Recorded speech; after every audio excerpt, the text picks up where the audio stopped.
Notre reporter s'apprête à découvrir sous ses feuilles mortes une espèce animale très répandue dans nos jardins, le ver de terre.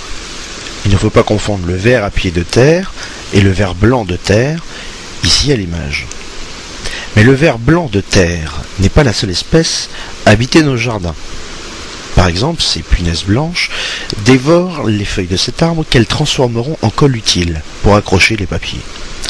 Mais celles-ci ne se doutent pas qu'à quelques mètres de là, elles assistent à un magnifique spectacle de nature que sont ces deux souris.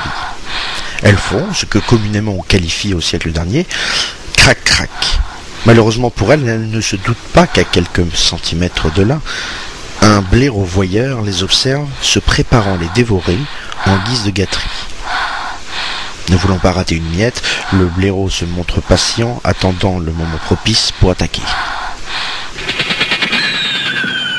Une fois le mâle maîtrisé, notre blaireau dégustera la femelle restée sans défense. Telle est la loi de la nature.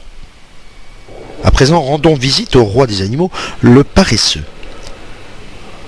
Terré dans sa grotte, celui-ci dort à peu près 15 heures par jour. Le reste du temps, il fait régner la loi au sein de la nature et n'hésite pas à utiliser sa force et sa technologie pour rester le maître.